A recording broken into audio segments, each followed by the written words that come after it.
tertipu oleh casing Lutfi bin Yahya sehingga menganggapnya Lutfi bin Yahya sebagai guru, bahkan sebagai mursyid. Assalamualaikum warahmatullahi wabarakatuh. Saudara-saudaraku sebangsa dan setanah air yang kami banggakan, qala hadratus Syekh Kiai Haji Hasyim Asy'ari, hunaka khatarun a'dzam wa huwa isti'malu ba'din nasi lafzal islami matiyatan yarkabunaha lil wusuli ila aghradihim sawa'un kanat siyasiyatan aw manfaatan syakhsiyatan bi ismi siyasati. Famin masaibid dahri anna qauman yaz'umuna annahum muslimuna bal zu'ama'ul islam ila akhirih. Hadratus Syekh Kiai Haji Hasyim Asy'ari memperingatkan tentang adanya sekelompok orang yang berpose seolah-olah islami, bahkan menjual nama Islam yang hanya dipakai untuk alat kepentingan,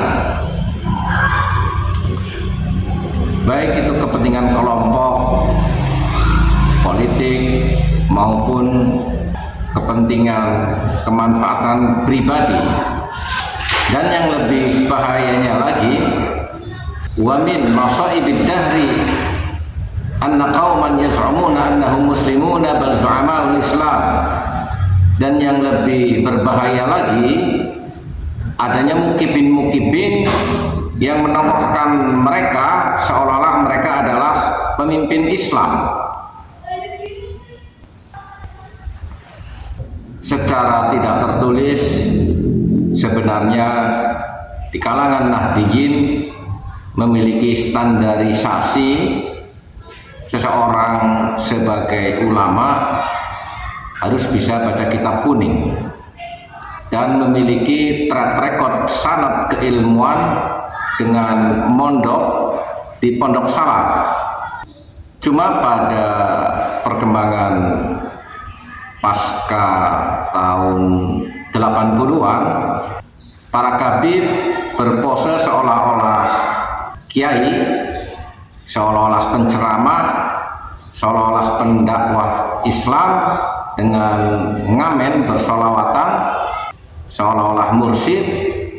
Kita abai dengan nasihat founding father Nahdlatul Ulama sehingga sedikit menokohkan. Bahkan banyak pula orang-orang yang menjadi mukibin-mukibin para kabaib, taklid buta, menganggap mereka adalah sumber kebenaran. Tidak lagi kita berbasis pada kualitas seseorang secara keilmuan, keulamaan, tapi hanya melihat casing. Disinilah salah satu titik persoalan bangunan hegemoni klan Pahlawi yang menganggap dirinya lebih mulia dari pribumi, merubah wajahnya seolah-olah mereka itu ulama, dan masyarakat mempercayainya sampai tumpuk menumpuk tahun menahun. Bangunan struktur sosial keagamaan bahkan lebih mengarah kepada personal individu yang itu sama sekali bukan bagian daripada ajaran Ahlussunnah wal Jamaah. Baik kelompok-kelompok yang sungguh pendek bergabung kepada Rizik Syihab,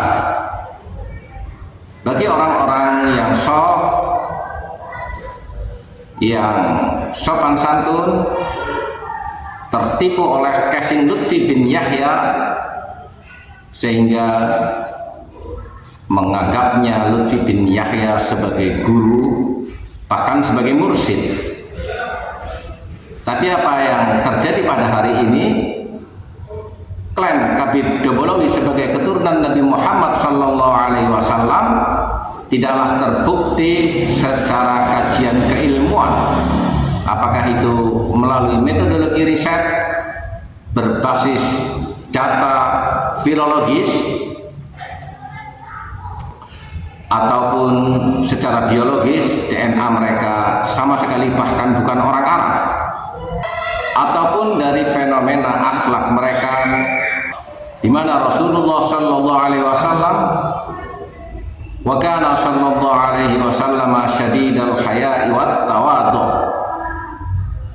Rasulullah orang yang perwira dan andap asor, tapi penampilan para kabid dobolowi belagu dan arogan. Untung saja Allah Subhanahu wa Ta'ala selalu menyayangi terhadap Jam'iyah Nahdlatul Ulama dan bangsa Indonesia, sehingga bangunan kekuatan sosial, politik, dan ekonomi yang hampir-hampir mereka itu seolah-olah sumber kebenaran terkuak pada hari ini. Maka rungkatlah klan Ba'alwi termasuk Lutfi bin Yahya, kelakuannya terbongkar, yang merubah nasab gurunya Mbah Malik bin Ilyas yang dibin Yahyakan. Terkuak juga bagaimana dia merubah sejarah NU, di framing seolah-olah kakek Lutfi yang memiliki inisiasi atas berdirinya Nahdlatul Ulama. Yang lebih parah lagi pada hari ini, secara terang benerang Lutfi bin Yahya berani menantang kepada PBNU dengan mengeluarkan surat instruksi kepada para mugibinnya untuk tidak menghadiri acara silaturahmi para mursyid Thoraqah Al-Mu'tabarah An-Nahdiyah tanggal 19 September yang akan datang di Surabaya.